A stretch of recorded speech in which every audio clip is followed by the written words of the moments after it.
ప్రకాశం జిల్లా 56వ ఆవిర్భావ దినోత్సవాన్ని ప్రకాశం భవన్లో మనం జరుపుకోవడం జరిగింది. ప్రకాశం పంతులు గారి విగ్రహానికి పూలమాలలతో నివాళులు అర్పించడం జరిగింది. ఆ రోజు నెల్లూరులో ఉన్నటువంటి వెనుకబడిన ప్రాంతమైనటువంటి కందుకూరు తాలూకా, గుంటూరులో ఉన్నటువంటి వెనుకబడిన తాలూకా అయినటువంటి ఒంగోలు తాలూకాని, కర్నూలులో ఉన్నటువంటి వెనుకబడిన ప్రాంతం మార్కాపురం తాలూకాతోటి ప్రకాశం జిల్లా ఏర్పాటు జరిగింది. తదనంతరం 2000 గత ప్రభుత్వంలో మళ్ళా జిల్లాని పునర్విభజన జరగడం వల్ల అద్దంకి, పర్చూరు, చీరాల నియోజకవర్గాలు బాపట్ల జిల్లాకి, కందుకూరు నెల్లూరు జిల్లాకి పోవడం వల్ల మళ్ళా కూడా మన జిల్లా విస్తీర్ణం తగ్గినప్పటికీ కూడా రాష్ట్రంలో అత్యంత విశాలవంతమైనటువంటి ఎక్కువ విస్తీర్ణం కలిగిన జిల్లాగా కూడా మన ప్రకాశం జిల్లా ఉంది. 56 సంవత్సరాలు అయినప్పుడు కూడా పూర్తిగా వెనుకబాటుతనం కూడా పోలేదు.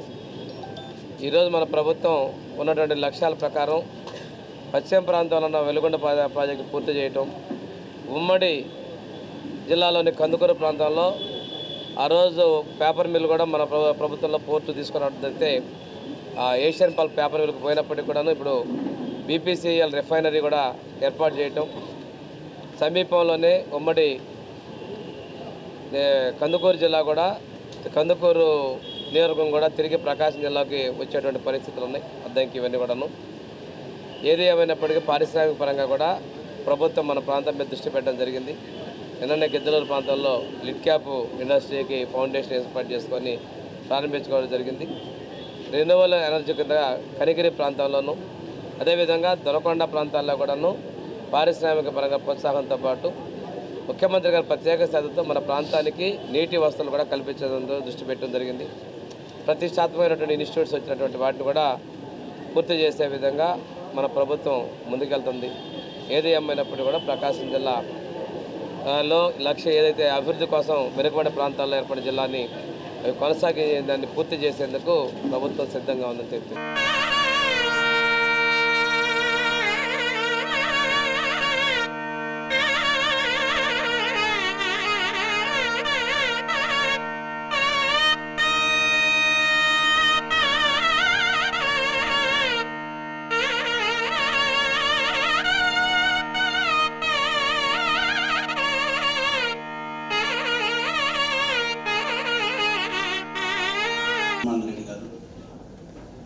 అంటే జిల్లా ఏర్పడిన తర్వాత ఇందాక మంత్రి గారు కూడా మాట్లాడుతూ ఇంకా మన వెనకబాటుతనంలో ఉన్నాం. ఈ వెనకబాటుతనాన్ని రూపుమావడానికి పక్కన గుంటూరు కానీ నెల్లూరు కానీ నాయకులు విశేషంగా కృషి చేసి ఆయా జిల్లాలను అభివృద్ధి చేసుకునే క్రమం. దురదృష్టవశాత్తు ఈ జిల్లాలో వచ్చేసరికి అభివృద్ధికి వచ్చేసరికి మనలో ఎక్కడో కొంత ల్యాగింగ్ జరుగుతూ ఉంది కాబట్టి ఈ జిల్లా వెనకబడింది. ఈ సందర్భంగా మంత్రి గారికి నా సవినయం ఏంటంటే, రెండో నారాయణరెడ్డి గారు జిల్లాకు పనిచేశారు, వెలుగొండ ప్రాజెక్టు పూల సుబ్బయ్య పేరు మీద ఉంది. అలా లేదా ప్రకాశం పంతులు గారు ఈ దేశం కోసం స్వాతంత్రం కోసం కృషి చేసినటువంటి వ్యక్తుల్లో ముఖ్యమంత్రి అత్యంత నిజాయితీ చేసి చివరి రోజుల్లో కనీసం తినడానికి కూడా తిండి లేక, రైల్లో ప్రయాణం చేయడానికి కూడా ఛార్జీలు లేక, అలాంటి ధీరోదాత్తులు, నిజాయితీ పరులు, నిష్కల్మష రాజకీయ నేపథ్యం కలిగిన నాయకులు ఉన్నటువంటి జిల్లా కూడా. ఈ సందర్భంగా మంత్రి గారు కూడా చెబుతూ, మంత్రి గారు భవిష్యత్తులో చరిత్రలో తన పేరు గుర్తుపెట్టుకునే విధంగా ఈ జిల్లా అభివృద్ధి కృషి చేయాలని ప్రత్యేకంగా డాక్టర్ డోలా శ్రీ బాల వీరంజన స్వామి గారిని కోరుకుంటున్నారు.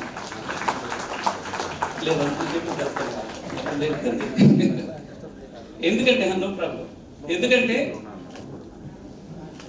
అది చరిత్రలో గుర్తుండిపోవాలి, దానికి కృషి చేయాలి. ఈరోజు మనకి 2019 తెలుగుదేశం ప్రభుత్వం ఆ రోజుకున్నప్పుడు చంద్రబాబు నాయుడు గారు యూనివర్సిటీ స్థానాన్ని ఆ రోజు చెప్పడం, యూనివర్సిటీగా ఇచ్చేసారు. తర్వాత డెవలప్మెంట్ నోచుకోలేదు. ఆల్రెడీ 110 ఎకరాలు ల్యాండ్ పార్లమెంట్లో ఉంది, కొన్ని వనరులు వసతులు ఉన్నాయి. ఈ యూనివర్సిటీ డెవలప్మెంట్లో కొంత వెనుకబాటుతనం ఉన్నాం. ఆ రోజు బాబు గారు మైనింగ్ యూనివర్సిటీ పెడతారంటే నేను కూడా ఆ రోజు ప్రతి పార్టీ సమావేశంలో దృష్టికి తీసుకొచ్చి కాస్త mining university you can make it A branch of the university. మాకు యూనివర్సిటీ అవసరం అండి. 65,000 మంది విద్యార్థులు నాగార్జున యూనివర్సిటీ ఉంటే 35,000 మంది ఒంగోలు నుంచి వెళ్తున్నారు ప్రకాశం జిల్లా నుంచి.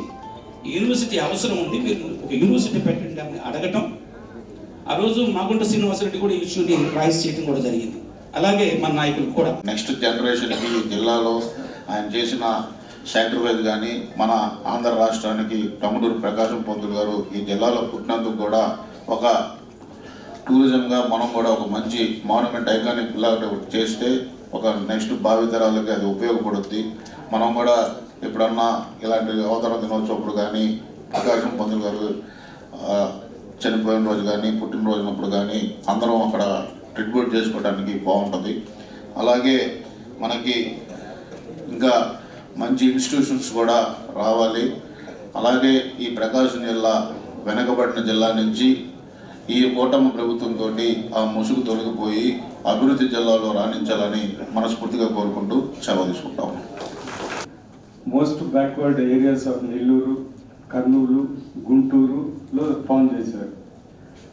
ఆ రోజు ఉద్దేశం ఏంటిదంటే మోస్ట్ బ్యాక్వర్డ్ ఏరియాస్ కాబట్టి ఒక ఫామ్ చేస్తే దీనికి డెవలప్మెంట్ బాగుంటుంది అనే ఉద్దేశంతో ఆ రోజు పరిస్థితుల్లో ఈ డిస్ట్రిక్ట్ ఫామ్ చేశారు. ఆ రోజు పరిస్థితి చూస్తూ ఉంటే ఎక్కువ భాగంగా ఇది యారిడ్ ల్యాండ్స్, ఆ పశ్చిమ ప్రాంతం. అదేవిధంగా అప్పుడు ఇరిగేషన్ కూడా సరిగా లేదు. దాని తర్వాత అన్ని విధాలుగా బ్యాక్వర్డ్ డిస్ట్రిక్ట్. ఇంకొక ఇంపార్టెంట్ ఆస్పెక్ట్ ఏంటిదంటే ఈ జిల్లాలో దాపు మన రాష్ట్రంలోనే ఎక్కువ మంది ఎస్సీ పాపులేషన్ పర్సెంటేజ్ ఉంది, దాపు 20%. So all social indicators, economic indicators ఆ రోజు ఇది బ్యాక్వర్డ్ ఏరియా. అందుకని అది ఫామ్ చేశారు. ఈరోజు మనం ఇన్ని రోజుల తర్వాత ఖచ్చితంగా చాలా వరకు మనం కొద్దిగా ప్రోగ్రెస్ అయిన విషయం మనందరం గుర్తించాలి. ఈరోజు గుల్లకమ్మ డ్యామ్ ఉంది, రామ్ తీర్థం డ్యామ్ ఉంది, వెలికొండ ప్రాజెక్ట్ ఆల్మోస్ట్ ఫైనల్ స్టేజ్కి వచ్చింది. టొబాకో ఫార్మింగ్ బాగా చేస్తూ ఉన్నారు. అదే కాకుండా ఇతర గ్రానైట్, ఆ రోజు రాళ్ళు రప్పలు, ఇప్పుడు మంచి గ్రానైట్ ఇండస్ట్రీ ఉంది. దాని తర్వాత మంచి సీ కోస్ట్ ఉంది. సో ఈరోజు ప్రకాశం జిల్లా ఆ రోజుకి ఈ రోజుకి పోలిస్తే చాలా డెవలప్మెంట్ జరిగింది. రాబోయే కాలంలో కూడా ఇంకా బ్రహ్మాండంగా డెవలప్మెంట్ జరుగుతుందని మన మంత్రివర్యులు, కలెక్టర్ గారి, మా ముఖ్యమంత్రి గారి ఆదేశాలు ఖచ్చితంగా జరుగుతుందని నేను ఆశిస్తూ ఉన్నాను. ఒకటి మనం గుర్తుపెట్టుకోవాలి, ఆ రోజుకి ఈ రోజుకి చాలా డెవలప్మెంట్ జరిగింది. రాబోయే కాలం కూడా ఇంకా బ్రహ్మాండంగా అన్ని వసతులు ఉన్నాయి. ఇటు ఫారెస్ట్ ఉంది, ఇటు సీ కోస్ట్ ఉంది, ఇటు ఇరిగేషన్, రాబోయే కాలంలో కూడా ఇరిగేషన్ ఆపర్చునిటీస్ కూడా బాగా పెరుగుతాయి. టొబాకో కమర్షియల్ క్రాప్స్ ఉన్నాయి, గ్రానైట్ ఇండస్ట్రీ ఉంది. రాబోయే కాలంలో అటు కనిగిరిలో నిమ్స్ వస్తుంది, అక్కడ దర్శి దగ్గర ఇండస్ట్రియల్ జోన్గా పికప్ అవుతూ ఉంది. దాని తర్వాత రామాయణపట్నంలో కొత్త పోర్ట్ వస్తూ ఉంది. So future is very bright for Prakasam district. అందుకని ఇప్పటి వరకు ఎంతో సాధిస్తాం. రాబోయే కాలంలో ముఖ్యమంత్రి చంద్రబాబు నాయుడు గారి ఆధ్వర్యంలో ఇంకా బ్రహ్మాండంగా ముందుకెళ్తాం. నేను అనుకోవటం ఏంటిదంటే రాబోయే కాలంలో వన్ ఆఫ్ ద బెస్ట్. సభాధ్యక్షులు డిఆర్ బాబు వెంకటేష్ గారు, ఈరోజు ముఖ్య అతిథిగా విచ్చేసినటువంటి మన జిల్లా మంత్రి వర్యులు స్వామి గారు, అదేవిధంగా కలెక్టర్ గారు అన్సారియా గారు, సహచర శాసనసభ్యులు విజయ్ గారు, అదేవిధంగా చైర్మన్లు బాలాజీ గారు, సత్య గారు, శ్రీనివాస్ రెడ్డి గారు, విజయ్ కుమార్ గారు, అదేవిధంగా ఇంకో కమిషనర్ మన వెంకటేశ్వరరావు గారు, ఆర్డీఓ లక్ష్మీప్రసన్న గారు, ఇంకా ఇక్కడికి ఇచ్చేసిన అధికారులు, అదేవిధంగా ఇక్కడికి వచ్చిన అందరికీ పత్రికా విలేకరులకి అందరూ కూడా పేరు పేరున నా నమస్కారాలు తెలియజేస్తున్నాను. ఈరోజు 55 వసంతాలు పూర్తి చేసుకొని 56వ అవతరణ దినోత్సవం ఈరోజు మనం కలెక్టరేట్లో అందరికీ గుర్తుండేలాగా ఈరోజు ఒక మంచి కార్యక్రమాన్ని ఈరోజు మనం చేసుకుంటా ఉన్నాం. ఒకసారి మనం గమనించుకుంటే మనకి దగ్గర 1970వ సంవత్సరంలో ఫిబ్రవరి 2లో ప్రకాశం జిల్లా ఏర్పడింది.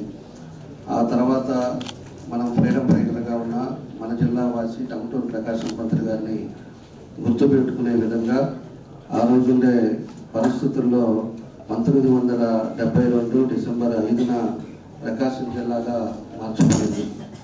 అప్పుడుండే కర్నూలు, అదేవిధంగా గుంటూరు, నెల్లూరు జిల్లాల్లో వెనకబడిన ప్రాంతాలను తీసుకొచ్చి మన ప్రకాశం జిల్లాలో పెట్టి దీన్ని ఆ రోజుండే పరిస్థితుల్లో వెనకబడిన జిల్లా కింద ఇప్పటికీ అదే పరిస్థితుల్లో మనమంతా కూడా పోరాడుతూ ఉన్నాం. ఈరోజు దగ్గర మన సెంట్రల్కి కూడా మన ఏదైతే నివేదిక పంపించారో రాష్ట్ర ప్రభుత్వం నుంచి కూడా వెనకబడిన ప్రాంతాన్ని గట్టిగా చూడాల్సిన అవసరాలు ఉండే వాటిల్లో మన ప్రకాశం జిల్లాను కూడా పెట్టడం జరిగిందని చెప్పి కూడా మీకు ఈ సందర్భంగా నేను గుర్తు చేస్తూ ఉన్నాం. కాబట్టే ఈరోజు ఉండే పరిస్థితుల్లో మనకి వసతులు ఉన్నాయి. ఈరోజు గ్రానైట్ రంగం కానీ, అదేవిధంగా ఎక్వా కానీ, మళ్ళా టొబాకో కానీ, ప్రాసెసింగ్ ప్లాంట్స్ కానీ, ఇవన్నీ కూడా మనకు ఉన్నాయి, వసతులు ఉన్నాయి. కానీ కూడా ప్రజలు ఇంకా కూడా మనకి ఇంకా సమస్యల మీద ఇంకా ఇబ్బందులు పడే పరిస్థితులు ఉన్నాయి. మనం ఏదైనా కూడా ఇప్పుడు ఉండే పరిస్థితుల్లో ప్రభుత్వం వచ్చిన తర్వాత చంద్రబాబు నాయుడు గారు కూడా ప్రత్యేక దృష్టి పెట్టారు. ఏదైనా కూడా ప్రకాశం జిల్లాని ముందుకు తీసుకెళ్ళాలి, ప్రకాశం జిల్లాలో అన్ని విధాలుగా కూడా ముందుకు వెళ్ళాలి అనే ఉద్దేశంతో అనేక కార్యక్రమాలు కూడా ఈరోజు చేయడం జరుగుతుందని చెప్పి కూడా మేము తెలియజేస్తూ ఉన్నాం. ఈరోజు వెలుగొండ ప్రాజెక్టు కానీ పూర్తయితే పశ్చిమ ప్రాంతం అంతా కూడా ఈరోజు అన్ని విధాలుగా కూడా ముందుకెళ్ళే అవకాశాలు ఉన్నాయని చెప్పేసి కూడా మేము తెలియజేస్తూ ఉన్నాం. ఈ 4 సంవత్సరాల్లో ఖచ్చితంగా ఈ ప్రభుత్వంలోనే వెలుగొండ పూర్తి చేసి ముందుకెళ్లే విధంగా మన ముఖ్యమంత్రి గారు కూడా చేపడుతున్నారని చెప్పేసి కూడా మేము తెలియజేస్తూ ఉన్నాం. కాబట్టి మనం కూడా ఏదైతే సమస్యలు ఉన్నాయో మేమందరం కూడా ఖచ్చితంగా సమస్యల మీద ఏదైతే చేస్తే ప్రజలకు ఇబ్బంది లేకుండా ఉంటుంది, ప్రజలు అన్ని విధాలుగా కూడా సంతోషంగా ఉండాలనే ఉద్దేశంతో ఈరోజు మేమందరం కూడా పనిచేస్తున్నాం. అధికారులు కూడా మీ అందరం కూడా కలిసి మనం కానీ పనిచేసామంటే ప్రజల్లో సమస్యలు తగ్గుతాయి. ఎందుకంటే గ్రీవెన్స్ సోమవారం ఎంతమంది వస్తున్నారో ఈరోజు మనం చూస్తున్నాం. కాబట్టి మనం ఎక్కువ కూడా ప్రజల్లో ఏ సమస్యలు ఉన్నాయో దాని మీద మనం పోరాడాల్సిన అవసరం ఉందని చెప్పి కూడా మేము తెలియజేస్తున్నాం. మా వంతు మాత్రం తప్పకుండా కూడా ప్రజలకి అన్ని విధాలుగా కూడా సౌకర్యాలు కల్పించే దాంట్లో కానీ, ఈ జిల్లా అభివృద్ధి చెందే దాంట్లో కానీ, అదేవిధంగా ఏదైతే మనం తీసుకొస్తే ప్రజలకు ఇబ్బంది లేకుండా ఉంటుందో అవన్నీ కూడా తప్పకుండా కూడా మా వంతు మేము కృషి చేస్తాం. మీరు కూడా అధికారులు కూడా అందరూ కూడా కలిసి చేస్తే సమస్యలు కూడా తగ్గుతాయి అని చెప్పి కూడా ఈ సందర్భంగా తెలియజేస్తూ మరోసారి అందరూ కూడా మన అవతరణ దినోత్సవం సందర్భంగా మీ అందరికీ నా శుభాకాంక్షలు తెలియజేస్తున్నాను. జిల్లా 56వ అవతరణ దినోత్సవ శుభాకాంక్షలు. ఈనాటి కార్యక్రమానికి ముఖ్య అతిథిగా వచ్చేసిన గౌరవ రాష్ట్ర మంత్రి వర్యులు డాక్టర్ శ్రీ బాల డోల వీరంజన స్వామి గారికి, అదేవిధంగా గౌరవనీయులు స్థానిక శాసనసభ్యులు శ్రీ దమచల్ల జనార్దన్ రావు గారికి, గౌరవనీయులు ఎస్ఎన్పాడు శాసనసభ్యులు శ్రీ బిఎన్ విజయ్ కుమార్ గారికి, AP tourism board chairman doctor Nukasani Balaji గారికి, AP maritime board chairman Shri Damachalla Satya గారికి, AP Mala welfare cooperative finance corporation chairman doctor Vijay Kumar గారికి, AP agriculture mission vice chairman Shri Marreddy Srinivas Reddy గారికి, ఇక్కడ నాకు ముందు మాట్లాడిన వాళ్ళందరూ కూడా మన ప్రకాశం జిల్లా 1970 ఫిబ్రవరి 2వ తేదీన గుంటూరు నుంచి ఒంగోలు డివిజన్, నెల్లూరు నుంచి కందుకూరు డివిజన్, కర్నూలు నుంచి మార్కాపూర్ డివిజన్తో పాటు ప్రకాశం జిల్లాగా ఫార్మ్ అవ్వడం జరిగింది. దాంతో తర్వాత 1972 డిసెంబర్ 5వ తేదీన ఒంగోలు డిస్ట్రిక్ట్ని ఆంధ్ర కేసరి టంగుటూరి ప్రకాశం పంతులు గుర్తింపుగా ప్రకాశం జిల్లాగా పేరు పెట్టడం జరిగింది. మన ప్రకాశం జిల్లాని చూస్తే ఇప్పుడు రాష్ట్రంలోనే లార్జెస్ట్ ఏరియా కలిగిన జిల్లా, 14,323 స్క్వేర్ కిలోమీటర్స్. అదేవిధంగా world famous black galaxy granite మన డిస్ట్రిక్ట్లో మాత్రమే ఉంది. ఇది ఎక్కడ లేని రిసోర్సెస్ మన డిస్ట్రిక్ట్లో ఉంది. అదేవిధంగా మన జిల్లాని చూస్తే 31% forest resources, 55 kilometre coast line aqua resources ఉన్నాయి. ఒంగోలు బుల్, అదేవిధంగా రాష్ట్రంలోనే మన జిల్లాలో 6 నేషనల్ హైవే ప్రాజెక్ట్స్ మన డిస్ట్రిక్ట్లో ఉన్నాయి. మన డిస్ట్రిక్ట్ ఒక లొకేషనల్ అడ్వాంటేజ్ కూడా ఉంది. విజయవాడ నుంచి పక్కన, అదేవిధంగా చెన్నై నుంచి పక్కన ఉన్న ఒక డిస్ట్రిక్ట్. ఇటువంటి అడ్వాంటేజెస్ కలిగిన జిల్లా మన ప్రకాశం జిల్లా. అదేవిధంగా ఇప్పుడు మనం చూస్తే ఇన్ని మనకు అడ్వాంటేజెస్ ఉన్నప్పటికీ మన జిల్లా ఇప్పుడు చూస్తే రాష్ట్రంలోనే one of the most backward districts. ఇక్కడ మనకు రాష్ట్రంలోనే చైల్డ్ మ్యారేజెస్ ప్రివలెన్సెస్లో నంబర్ 1లో ఉన్నాము. ఇంకా లిటరసీ రేట్ చూస్తే తక్కువ ఉంది. ఇవి అన్నీ కూడా మనకున్న వీక్నెస్. సో ఇప్పుడు మనము ఏం చేయాలి? 56 ఇయర్స్ అయింది మన జిల్లా ఫార్మ్ అయి. ఈ జిల్లాని ఫార్మ్ చేయడానికి అప్పుడు ఎంతో త్యాగాన్ని చేశారు. ఇప్పుడు యాజ్ ఆఫ్ నౌ మన ప్రతి ఒక్కరు బాధ్యత ఏంటి అని మనం ప్రతి ఒక్కరు కూడా ఆలోచించాల్సిన అవసరం ఉంది. సో దాంట్లో భాగంగా ఇప్పుడు గౌరవ ముఖ్యమంత్రి గారు ప్రతి ఒక్క జిల్లాని కూడా డెవలప్ చేయాలి అనే ఉద్దేశంతో స్వర్ణాంధ్ర 2047 విజన్ డాక్యుమెంట్ ఏర్పాటు చేయడం జరిగింది. దాంట్లో భాగంగా మన ప్రకాశం డిస్ట్రిక్ట్ కూడా విజన్ 2047 స్వర్ణాంధ్ర 2047 అనే విజన్ డాక్యుమెంట్ ని రూపొందించడం జరిగింది. అది కూడా మనం ఎలా తయారు చేసామంటే అందరూ స్టేక్ హోల్డర్స్ తో కన్సల్టేషన్స్ పెట్టి అందరూ సజెషన్స్ ఫీడ్బ్యాక్స్ తీసుకుని ఒక ప్లాన్ ని తయారు చేయడం జరిగింది. దానికి ఒక 10 సూత్రాలు గౌరవ ముఖ్యమంత్రి గారు ఇచ్చిన 10 సూత్రాలు, ప్రకాశం ప్రగతికి 10 సూత్రాలు, దాన్ని ప్రిన్సిపల్స్ గా మనం పెట్టుకుని జిల్లాని ప్రతి రంగంలో కూడా అభివృద్ధి పదంలో తీసుకువెళ్ళాలి అన్న ఉద్దేశంతో డిఫరెంట్ గవర్నమెంట్ ప్రోగ్రామ్స్ ని కూడా ఇంప్లిమెంట్ చేయడం జరుగుతున్నది. దాంట్లో ఇప్పుడు చూస్తే ముఖ్యంగా బికాస్ ఈ 10 సూత్రాలు అనేది మీ ప్రతి ఒక్కరికి కూడా తెలియాలి. ఎందుకంటే రాబోయే రోజుల్లో మనం ప్రకాశం జిల్లా అవతరణ దినోత్సవ సందర్భంగా శుభాకాంక్షలు తెలియజేస్తాను. కార్యక్రమానికి అధ్యక్షులైనటువంటి డిఆర్ఓ గారికి, ఈ కార్యక్రమంలో పాల్గొన్న మన జిల్లా కలెక్టర్ వారికి, అదేవిధంగా శాసనసభ్యులు జనార్దన్ రావు గారికి, విజయ్ కుమార్ గారికి, కార్పొరేషన్ చైర్మన్స్ డాక్టర్ సత్య గారికి, బాలాజీ గారికి, శ్రీనివాస్ రెడ్డి గారికి, విజయ్ కుమార్ గారికి, ఇక్కడ చేసినటువంటి చెప్పిన విషయం మనందరూ తెలిసిన విషయం, అత్యంత వెనుకబాటు కలిగినటువంటి 3 జిల్లాల నుంచి ఏర్పడిన మన ప్రకాశం జిల్లాలో 56 సంవత్సరంలో వెనుకబాటుదనం పోవడానికి ప్రభుత్వాలన్నీ చాలా కృషి సరిపోయి, కానీ ఆశించినంత స్థాయిలో మనం కొద్దిగా సాధించుకోలేకపోయాం. ఇప్పుడు పెద్దలందరూ చెప్పారు, కలెక్టర్ గారు కూడా ముఖ్యమంత్రి గారి యొక్క ఆలోచన ఆశయాలను కూడా తెలియజేశారు. ప్రకాశం ప్రగతికి సంబంధించి విజన్ డాక్యుమెంట్లో కూడా మన కలెక్టర్ కాన్ఫరెన్స్లో మన ప్రకాశం జిల్లాది కలెక్టర్ గారు ప్రజెంట్ చేసిన ఈ విజన్ డాక్యుమెంట్కి 2వ అవార్డు కూడా రావడం కూడా జరిగింది. అంటే ఆలోచనలో ప్రణాళిక విజన్ 47లో భాగంగా ముఖ్యమంత్రి గారు చెప్పేటువంటి 10 సూత్రాలకి టార్గెట్స్ విషయంలో మనం గోల్ ఫిక్స్ చేసుకొని ముందున్నాం. ఇందాక కలెక్టర్ ప్రసంగంలో చెప్పినట్టు బాల్య వివాహాలు ఇది నిరోధించడం మనందరి బాధ్యత.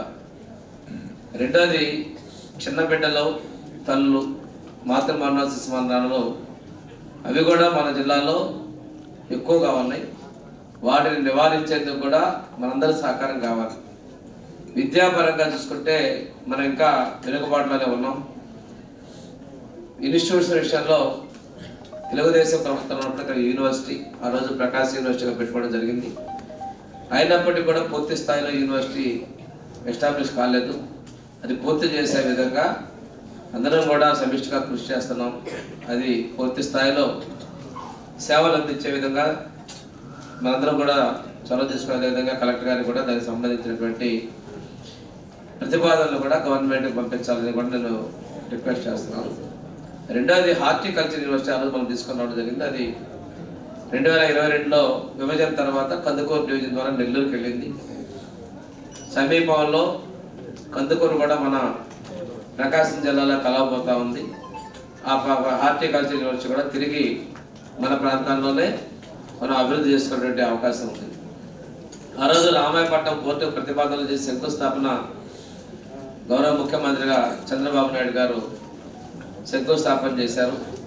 అదేవిధంగా ఏషియన్ పేపర్ మిల్స్ ప్రాజెక్టు కూడా తీసుకొస్తే గత పాలకులు నిర్లక్ష్య నిరాదరణ బయటకు వెళ్ళిపోవడం జరిగింది. ఇప్పుడు మళ్ళీ ప్రకాశం జిల్లాలో రామాయపట్నం వస్తుంది. అక్కడ ఆ ప్రాంతం పోర్టు దగ్గర అనుకూలంగా ఉంటుంది కాబట్టి భారత్ పెట్రోలియం కార్పొరేషన్లో రిఫైనరీ యూనిట్ కూడా అక్కడ స్టార్ట్ చేస్తూ ఉన్నారు. అక్కడ మనకి ఉపాధి కల్పించేటువంటి పరిస్థితి ఉంది. ఆ ప్రాజెక్ట్ కూడా ఇనీషియల్గా ఉన్న దగ్గర కూడా అనుబంధంగా కూడా ఎక్స్టెండ్ చేసేదానికి ముఖ్యమంత్రి గారు ఆలోచన చేస్తున్నారు. అంటే కొంతమంది ఏంటంటే మన ప్రాంతంలో రాలేదు అంటే రామాయపట్నం ఇవన్నీ కూడా మన ప్రాంతమే, రేపు కూడా మళ్ళీ కలుస్తాయి, ఎక్కడ వసతులు ఉన్నాయో అక్కడ ఏర్పాటు చేస్తారు అనే విషయం కూడా స్పష్టం చేస్తారు. కొంతమంది ప్రజల్లో కూడా మనకు రాలేదు అనేటువంటి కొన్ని భావాలు ఉన్నాయి. అంతేకాకుండా కనిగిరి ప్రాంతంలో నిమ్స్ ఉన్న ప్రాంతంలో ఇప్పుడు రెన్యూవబుల్ ఎనర్జీ కింద 4,000 ఎకరాల్లో మనం పెట్టుబడులు పెట్టే ప్రాజెక్టు త్వరలోనే ముఖ్యమంత్రి గారు శంకుస్థాపన మన జిల్లాకు కూడా వచ్చేటువంటి పరిస్థితి ఉంది. ఆ రెన్యూవబుల్ ఎనర్జీ ప్రాజెక్ట్స్ అక్కడే కాకుండా దొనకొండ మిగిలిన ప్రాంతాల్లో అంటే ఆ ప్రాజెక్టులో కూడా ప్రైవేటు భూములకైతే ఎకరాకి 31,000 రూపాయలు కౌలు వాళ్ళు ఇచ్చే పరిస్థితులు ఉన్నాయి. మనం కనీసం 1000 ఎకరాలు సమీకరణ చేస్తే జిల్లాలో ఎక్కడ మనం సమీకరణ చేసినా ఆ ప్రాజెక్ట్ పెంచుకునే అవకాశాలు ఉన్నాయి. దీంతో పాటుగా మరలా మనకు అనుబంధంగా మన ప్రాంతంలో ఉన్నటువంటి జామాయిల తోటలకి వీటి నుంచి కూడా రెన్యూవబుల్ ఎనర్జీకి సంబంధించి కొన్ని ప్రతిపాదనలు కొన్ని కంపెనీలు ముందుకు వస్తూ ఉన్నాయి. వాటి విషయంలో కూడా ముఖ్యమంత్రి గారు ఈ ప్రకాశం గుంటూరు జిల్లాను దృష్టిలో పెట్టుకొని ఈ పరిశ్రమ ఏర్పాటు కోసం కూడా చర్చలు జరుపుతూ ఉన్నారు. భవిష్యత్తులో అవి కూడా సఫలమైతే మన ప్రాంతంలో ఇంకొక పరిశ్రమ వచ్చేందుకు కూడా మార్గం సుగమవుతుందని తెలియజేస్తున్నాం. మన దావోస్లో కూడా మన రాష్ట్రంలో అత్యధికంగా పొగాకు పండించేటువంటి జిల్లా ప్రకాశం జిల్లా, అందులో కూడా మా కాన్స్టిట్యున్సీ హైయెస్ట్ ఉంటుంది. ఈ ప్రాంతంలో పొగాకు అనుబంధ పరిశ్రమలు ఏర్పాటు చేసేందుకోసం కూడా మొన్న ఎంఓయూస్ జరిగినాయి. ఈ పరిశ్రమ కూడా భవిష్యత్తులో మన జిల్లాకు వచ్చేటువంటి అవకాశాలు ఉన్నాయని కూడా నేను తెలియజేస్తాను. నీటి విషయంలో గతంలో రాజకీయాల్లో చేశారు, నీళ్లు లేకుండానే జాతీయంకాలు చేసిన పరిస్థితులు. ఈ వెలుగొండ ప్రాజెక్ట్ని పూర్తి చేయడం కోసం మనం ప్రజాప్రతినిధులందరూ మంత్రులు కూడా ఆ ప్రాంతంలో పర్యటించిన తర్వాత బడ్జెట్ కేటాయింపులు జరిగాయి, పనులు మొదలు పెట్టడం జరిగింది. ఈ ప్రాజెక్టు పూర్తి చేయాలన్న సంకల్పంతో ముఖ్యమంత్రి గారు ఈసారి బడ్జెట్లో కూడా కేటాయింపులు మంచిగా చేసేటువంటి పరిస్థితి కనిపిస్తూ ఉంది. రెండోది నదుల అనుసంధాన ప్రాజెక్టు గోదావరి నుంచి పెన్నావరికి అనుసంధానం చేసడంలో బనకచెర్ల వెలుగొండ ప్రాజెక్టు ద్వారా ఈ నదుల అనుసంధానం కూడా వీళ్ళ డిజైన్స్ ఉన్నాయి. ఆ విధంగా చేయడం వల్ల మన ప్రాంతానికి కూడా నీటి వసతులు మెరుగుపడేటువంటి అవకాశం ఉన్నాయి. ఈ ప్రాజెక్టు ముఖ్యమంత్రి గారు ఈ ప్రభుత్వం ఈ త్వరలోనే ప్రారంభించి 28 కల్లా పూర్తి చేయాలనేటువంటి లక్ష్యంతో ముందుకు పోతా ఉన్నారు. ఇవన్నీ కూడా పూర్తయిన ప్రదేశం మన ప్రకాశంలో కూడా నీటి వనరులు తాగునీటికి సాగునీటికి కావాల్సిన నీటి వనరులు పెరిగేటువంటి అవకాశం కూడా ఎక్కువగా ఉన్నాయి. ఈరోజు గుళ్ళకమ్మ రిపేర్లు పూర్తి చేయడం మన ప్రభుత్వంలోనే చేయడం కూడా జరిగిందనే విషయాన్ని ఒకసారి ప్రజలు తెలియజేసుకుంటూ, ఇందాక కలెక్టర్ గారు చెప్పినట్లు రోడ్డు వ్యవస్థ కూడా ఉంది. త్వరలోనే బేస్తవారిపేట ఒంగోలు 4 లేన్స్ రోడ్డు కూడా ఈ సంవత్సరంలోనే మనకి మొదలు పెట్టేటువంటి పరిస్థితుల్లో హ్యాప్ మోడల్లో చేయడం ముఖ్యమంత్రి గారు త్వరితగతిన చర్యలు తీసుకుంటా ఉన్నారు. వీటన్నిటితో పాటుగా మన దగ్గర ఉన్నటువంటి టూరిజం కూడా మనకి అభివృద్ధి చేసే విధంగా ప్రభుత్వం చర్యలు తీసుకుంటున్నారు. విస్తారమైన ప్రాంతం దీనిలో ఆక్వాకల్చర్ కూడా ప్రాధాన్యత ఇస్తా ఉన్నారు. గతంలో ఆక్వా రైతులకు విద్యుత్ సబ్సిడీలు ఇచ్చినా కానీ వారి ఎగుమతుల ప్రోత్సాహాలు ఇచ్చినా కానీ ఆ రోజు ఉన్నటువంటి తెలుగుదేశం ప్రభుత్వం జరిగాయి. ఈరోజు ఎన్డీఏ ప్రభుత్వం కూడా ఈ ఆక్వా రంగాన్ని ప్రోత్సాహించడం ద్వారా మరింత మత్స్య సంపదని కల్చర్ చేసేవడం, అదేవిధంగా ఎక్స్పోర్ట్ చేసే విధంగా అనుబంధ పరిశ్రమ కూడా రాయితీలు ఇచ్చేందుకు ప్రభుత్వం ముందుకు వస్తుందని కూడా తెలియజేస్తూ రైతులు చెప్పినటువంటి సీడ్ విషయంలో కూడా నాణ్యమైన సీడ్ ఇచ్చేదని కూడా ప్రభుత్వం ఆదేశాలు ఇవ్వడం కూడా జరిగిందని కూడా మీకు తెలియజేస్తాను. మన జిల్లాలో ఉన్నటువంటి సమస్యల్లో ఇందాక సోదరులు చెప్పినట్టుగా ఎస్సీ ఎస్టీ కాలనీ డెవలప్మెంట్ గతంలో కూడా మన 14-19 major roads SC ST colony వేయడం జరిగింది. ఈరోజు కూడా కేంద్ర ప్రభుత్వ సహకారంతో సప్లాన్ నిధులు ఇచ్చే దానిలో కూడాను ముందుకి మన ప్రభుత్వం మన చర్యలు తీసుకుంది. నిధులు కూడా సమిష్టిగా మనకు మంజూరు అయ్యేటువంటి పరిస్థితులు ఉన్నాయి. కొత్త ప్రాజెక్టు కింద ఎయిర్పోర్టు, అదేవిధంగా మనకి ఈ విషయంలో మన ఎంపీ గారు, ఎమ్మెల్యే గారు, కలెక్టర్ గారు వీళ్ళందరూ కూడా జిల్లా ప్రజాప్రతినిధుల చొరవతోటి ఈరోజు మనకి సాధ్యాసాధ్యాలు పరిశీలన చేయటం, ఫీజిబిలిటీ రిపోర్ట్ కూడా గ్రాంట్ ఇవ్వటం, ముఖ్యమంత్రి గారు కూడా ప్రాధాన్యత క్రమాల్లో ఉన్నటువంటి ఎయిర్పోర్ట్లో ఈ ఒంగోలు ఎయిర్పోర్ట్ కూడా వారు చేర్చడం కూడా మనం అభినందన వారికి రాష్ట్ర ప్రభుత్వం కూడా ధన్యవాదాలు తెలియజేస్తా ఉన్నాం. ఇంకా మన జిల్లాలో కొన్ని సమస్యలు గ్రానైట్ పరిశ్రమ అభివృద్ధి కోసం చిన్న చిన్న సమస్యలు ఉన్నాయి. వాటన్నిటిని కూడా అధిగమించి తిరిగి యథాస్థితి మైనింగ్ డిపార్ట్మెంట్ గ్రానైట్ పరిశ్రమ ప్రోత్సాహకాలు కూడా ఇచ్చేందుకు ముఖ్యమంత్రి గారు పరిశీలన చేస్తా ఉన్నారు. పాల విషయంలో ముఖ్యమంత్రి గారే చెప్తారు, ఒంగోలు పాలు పెరుగుకున్నటువంటి రుచి రాష్ట్రంలోనే దేశంలో ఎక్కడా ఉండదు, ఈ మినరల్స్ అనేది సాధ్యమైందంటారు. తిరిగి ఒంగోలు డైరీ ఏర్పాటు చేయడం కోసం ప్రజాప్రతినిధులు అందరూ కూడా దాని మీద ప్రయత్నాలు చేస్తా ఉన్నారు. అంటే గత పాలకుల నిర్లక్ష్యం వల్ల డైరీకి 100 కోట్ల రూపాయల బకాయిలు ఇచ్చడం జరిగింది. దీనికి సంబంధించినటువంటి ఒక రివ్యూ చేసి రిపోర్ట్ తీసుకోండి, ముందుకి ఏ విధమైనటువంటి రిపోర్ట్స్ కూడా ఏమైనా ఉంటే సబ్మిట్ చేయమని చెప్పేసి ప్రభుత్వం కోరింది. కలెక్టర్ గారు కూడా దానికి సంబంధించినటువంటిది పరిశీలన చేస్తామని కూడా మీకు ఈ సందర్భంగా తెలియజేస్తున్నాం. ఇంకా విషయం ఏంటంటే మనకి వర్క్ సంబంధించి ఎక్కువ కూడా వలసలు పోతున్నటువంటి ప్రాంతం కూడా మన ప్రాంతమే. ప్రతి కుటుంబానికి కూడా సాధికారత సాధించాలి. ప్రతి కుటుంబంలో కూడా ఉద్యోగం కానీ ఏదైనా ఉపాధి ఉండి వారు 10 మందికి ఉపాధి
స్టార్ హాస్పిటల్స్ హైదరాబాద్ వారు ఒంగోలు నందు స్టార్ సమాచార కేంద్రం మరియు సూపర్ స్పెషాలిటీ క్లినిక్స్ ను ప్రారంభించి ఉన్నారు.